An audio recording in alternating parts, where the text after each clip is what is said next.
वो ताकतवर मुल्क जो दुनिया को हथियार सप्लाई करता है, जिसकी खुफिया एजेंसी दुनिया की मानी हुई जांच एजेंसी है और जो मुल्क किसी से नहीं दबने का दावा करता है और दुनिया में जो अपनी तूती बुलवाता है, वो मुल्क आज चंद मिलिटेंट ग्रुप के आगे बेबस नजर आ रहा है।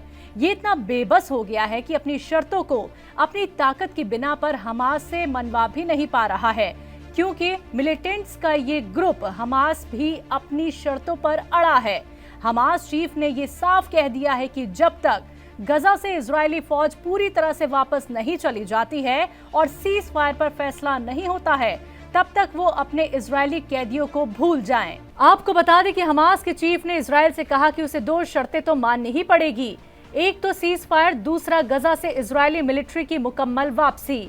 हमास की तरफ से ये रद्द-ए-अमल तब सामने आया जब इजराइल के पीएम बेंजामिन नेतन्याहू ने इजरायलियों समेत पूरी दुनिया को सकते में ये कहकर डाल दिया कि अब इजराइल से कोई भी डेलीगेशन मिस्र बातचीत के लिए नहीं जाएगा। आपको मालूम होगा कि मिस्र के काहिरा में हुई हालिया मीटिंग के दौरान इजरायली डेलीगेशन ने 3 दिन का वक्त जवाब देने के लिए मांगा था, लेकिन अब इजरायली पीएम ने एक बड़ा फैसला लेते हुए मिस्र के काहिरा में जंगबंदी और कैदियों की रिहाई को लेकर हमास की मांगों को डेल्यूजनल बताते हुए आगे की बातचीत करने के लिए इजरायली डेलीगेशन को भेजने से इनकार कर दिया है। इसी के बाद हमास का रद्द-ए-अमल सामने आया, जिसमें हमास चीफ इस्माइल हानिये ने साफ कर दिया कि इजराइल अपने कैदियों को भूल जाए। नेतन्याहू के इस फैसले से कैदियों के अहले खाना और इजरायली वॉर कैबिनेट में जबरदस्त गुस्सा और नाराजगी उतर आई है। मंगल के रोज ही इजरायली खुफिया एजेंसी मोसाद के चीफ डेविड बार्निया की कयादत में इजराइल का डेलीगेशन मिस्र से हमास इजराइल जंग को लेकर होस्टेज नेगोशिएशन पर बातचीत करके लौटा है, जिसके बाद से उम्मीद जताई जा रही थी कि नेगोशिएशन को लेकर नेतन्याहू कोई बड़ा फैसला ले सकता है। लेकिन नेतन्याहू ने एक बार फिर से ये हवाला देते हुए कि हमास की डेल्यूशनल मांगों को पूरा नहीं किया जा सकता, अपने वॉर कैबिनेट से बिना कोई मशवरा किए ही इजरायली डेलीगेशन को मिस्र भेजने से इनकार कर दिया। नेतन्याहू के इस फैसले से कैदियों के खानदान और वॉर कैबिनेट के मेंबर बेनी गेट्स और नेशनल यूनिटी पार्टी के गाड़ी सेनकोट बुरी तरह नाराज हो गए। कैदियों के घर वालों की नुमाइंदगी करने वाले the hostages and missing families forum ने एक बयान जारी करते हुए कहा कि काहिरा में चल रही बातचीत को नाकाम करने का नेतन्याहू का फैसला हैरानकुन था। ऐसा मालूम होता है कि नेतन्याहू कैबिनेट के कुछ मेंबरों ने उसके फैसले की मुखालिफत किए बिना ही उसके फैसले को कबूल कर लिया और हमारे कैदियों को कुर्बान कर दिया। इन सब बातों से ये साबित होता है कि नेतन्याहू पूरी दुनिया और अपने ही लोगों के बीच घिरता नजर आ रहा है और जबरदस्त किस्म की मुखालिफत झेल रहा है। लेकिन नेतन्याहू इक्तिदार में बने रहने के लिए और अगले इलेक्शंस जीतने के लिए अपनी जिद पर अड़ा हुआ है।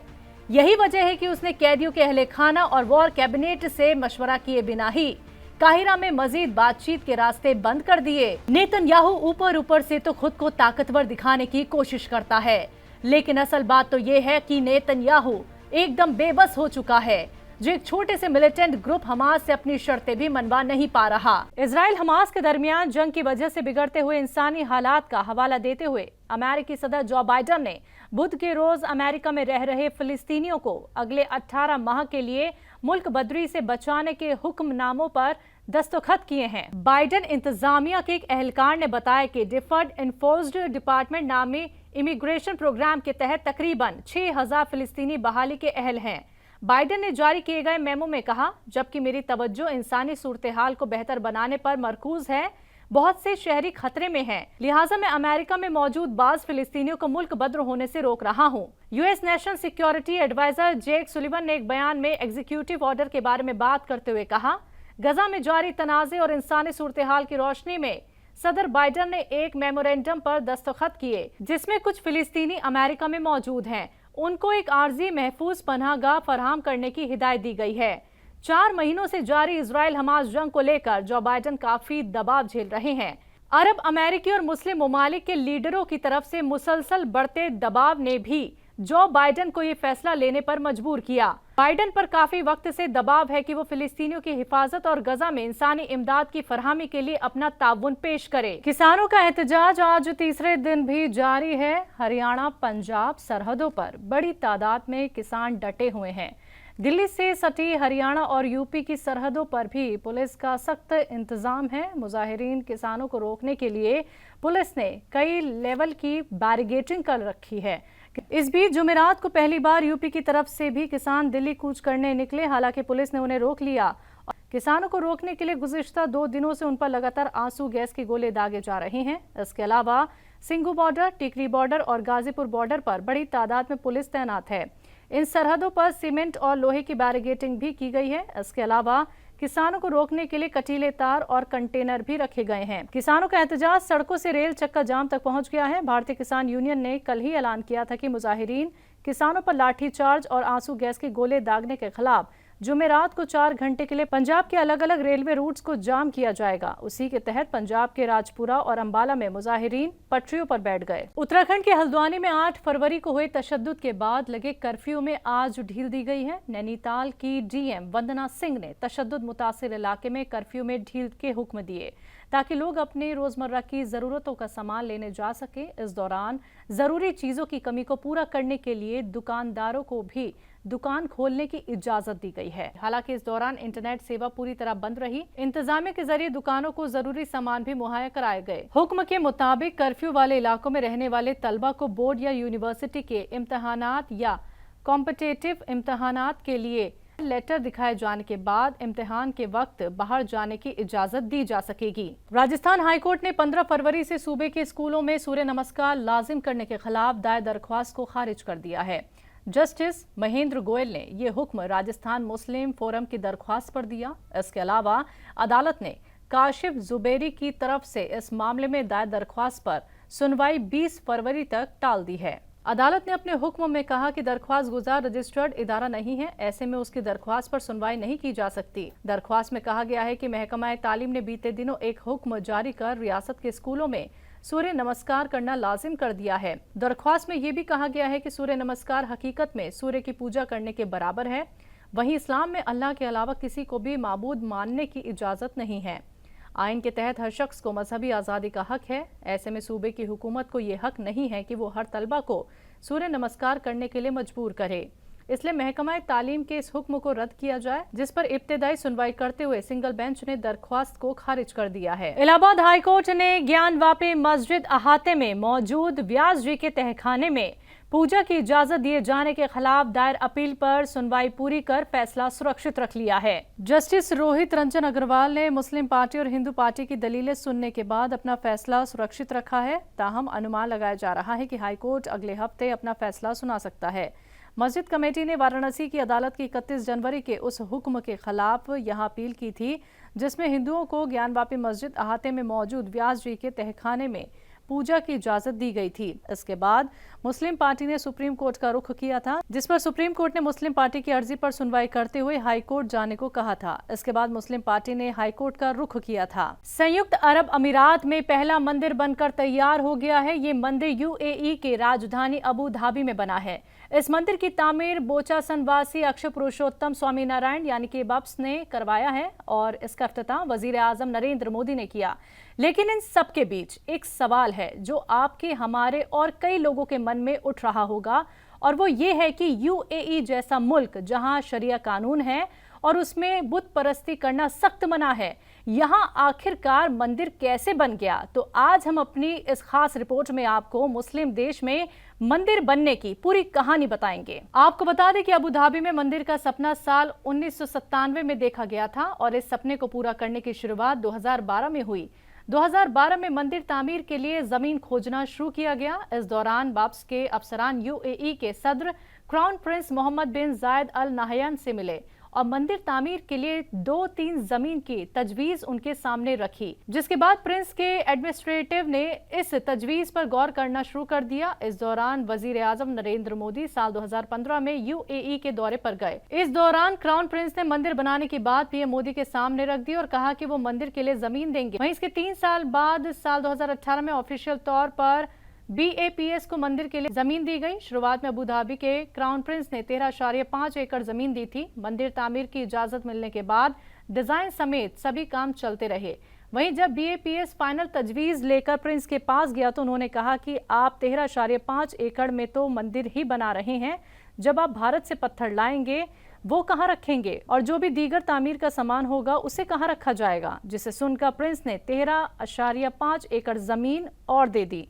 अब इसी 27 एकड़ जमीन पर मंदिर बना है। तो प्रिंस की इस इजाजत के बाद मंदिर की तामीर का काम तेजी से शुरू कराया गया। राजस्थान में मंदिर के लिए पत्थर तराशे गए। मुल्क के मुख्तलिफ हिस्सों में बुत बने। भारत की शाहपुरजी पलौंजी कंपनी के साथ मिलकर BAPS ने मंदिर की तामीर शुरू कराई और तकरीबन 5 साल में मंदिर बनकर तैयार हो गया है, जिसका बीते बुध को PM नरेंद्र मोदी ने इफ्तिताह किया। उत्तर प्रदेश के उन हजारों टीचर्स को हाईकोर्ट से बड़ी राहत मिली है जो मदरसा मॉडर्नाइजेशन स्कीम के तहत अपनी खिदमत अंजाम दे रहे हैं। हाईकोर्ट ने यूपी के 21,000 से ज्यादा मदरसा टीचर्स के हक में बड़ा फैसला सुनाया है। दरअसल सरकार की एक अहम स्कीम मदरसा जदीदकारी के तहत यूपी के 8,000 से ज्यादा मदरसों में 21,000 से ज्यादा टीचर्स अपनी सर्विस दे रहे हैं, लेकिन पिछले कुछ साल से उन्हें सैलरी नहीं मिल रही थी, जिससे इन टीचर्स को सख्त परेशानियों का सामना करना पड़ रहा था। इस मामले को लेकर टीचर्स ने इलाहाबाद हाईकोर्ट और लखनऊ दोनों बेंच में अर्जी दाखिल की थी।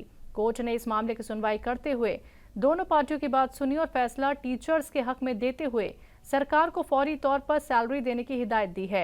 दरअसल मदरसा जदीदकारी स्कीम के तहत टीचर्स को 60% अदायगी मरकजी हुकूमत करती थी, जबकि 40% सूबे की हुकूमत अदा करती थी। लेकिन 2017 से 22 तक सैलरी न देने के बाद मरकजी हुकूमत ने इस स्कीम को बंद करने का ऐलान कर दिया। लेकिन अब अदालत ने यूपी हुकूमत को अपने हिस्से का पैसा देने की हिदायत जारी की है और मरकजी हुकूमत के मामले पर नोट तैयार करने को कहा है। कोर्ट के इस फैसले से मदरसा जदीदकारी स्कीम के टीचर्स को बड़ी राहत मिली है। सुप्रीम कोर्ट का इंतखाबी बॉन्ड स्कीम पर आज अहम फैसला आया है। कोर्ट का ये फैसला इंतखाबी बॉन्ड स्कीम के कानूनी जवाज को चैलेंज करने वाली दरख्वास्तों पर है। बता दें कि CJI DY चंद्रचूड़ की सदारत वाली 5 जजों की बेंच ने पिछले साल 2 नवंबर को मामले में अपना फैसला महफूज रख लिया था। चलिए सबसे पहले आपको बताते हैं क्या होते हैं इंतखाबी बॉन्ड। दरअसल मरकजी हुकूमत ने साल 2018 में बॉन्ड स्कीम की शुरुआत की थी। इसे सियासी पार्टियों को मिलने वाली फंडिंग में शफाफियत लाने की कोशिशों के तहत पेश किया गया था। इसे सियासी पार्टियों को दिए जाने वाले नगद चंदे के ऑप्शन के तौर पर देखा गया था। आपको बता दें कि इंतखाबी बॉन्ड स्टेट बैंक की कुछ चुनिंदा ब्रांच में मिलते हैं।